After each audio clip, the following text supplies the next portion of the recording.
চীনের মুক্তদার নীতি ব্যাখ্যা করো। ভূমিকা। ঊনবিংশ শতাব্দীর শেষভাগে চীন ছিল পাশ্চাত্য উপনিবেশবাদী শক্তির প্রতিযোগিতার কেন্দ্রবিন্দু। বিভিন্ন শক্তি তাদের নিজস্ব বাণিজ্যিক ও প্রভাব ক্ষেত্র তৈরির চেষ্টা করছিল। এই প্রেক্ষাপটে মার্কিন যুক্তরাষ্ট্র 1899 সালে একটি নীতির প্রস্তাব দেয়, যা ইতিহাসে ওপেন ডোর পলিসি বা মুক্তদার নীতি নামে পরিচিত। এর মূল উদ্দেশ্য ছিল চীনের বাজার সকলের জন্য উন্মুক্ত রাখা এবং চীনের ভূখণ্ডগত অখণ্ডতা রক্ষা করা। মূল আলোচনা। 1. নীতির প্রস্তাব ও মূল উদ্দেশ্য।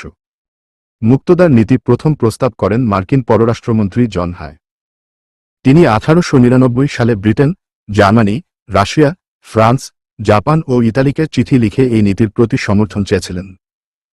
নীতির মূল উদ্দেশ্য ছিল সব দেশের জন্য সমান বাণিজ্যিক সুযোগ নিশ্চিত করা, চীনের ভৌগোলিক ও রাজনৈতিক অখণ্ডতা বজায় রাখা, একক কোনো শক্তির প্রাধান্য রোধ করা। 2. মূল নীতিসমূহ। চীনের কোন অংশ কোনো বিদেশি শক্তি উপনিবেশে পরিণত করতে পারবে না। সকল দেশের জন্য সমান বাণিজ্যিক অধিকার থাকবে। চীনের প্রশাসনিক ও শুল্ক ব্যবস্থা অপরিবর্তিত থাকবে। 3. যুক্তরাষ্ট্রের স্বার্থ। যুক্তরাষ্ট্র চীনের বিশাল বাজারে প্রবেশের সুযোগ খুঁজছিল।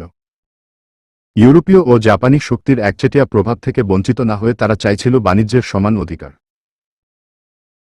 4. অন্যান্য দেশের প্রতিক্রিয়া। ইউরোপীয় দেশগুলো ও জাপান প্রকাশ্যে এই নীতিতে সরাসরি আপত্তি করেনি, কিন্তু গোপনে তারা তাদের প্রভাব বিস্তারের প্রচেষ্টা চালিয়ে যায়। বাস্তবে নীতি পুরোপুরি কার্যকর হয়নি।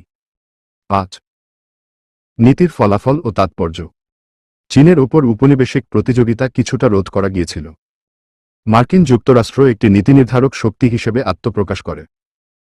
চীনের অভ্যন্তরীণ সংকট অব্যাহত থাকে এবং পরে বক্সার বিদ্রোহ ঘটে।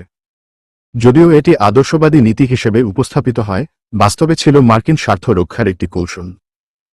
উপসংহার।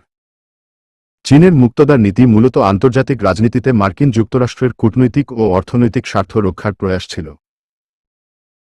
যদিও নীতিটি চীনের সার্বভৌমত্ব রক্ষার কথা বলেছিল, বাস্তবে এটি ছিল উপনিবেশবাদী শক্তির মধ্যে সমতা ও মার্কিন প্রবেশাধিকার নিশ্চিত করার একটি মাধ্যম।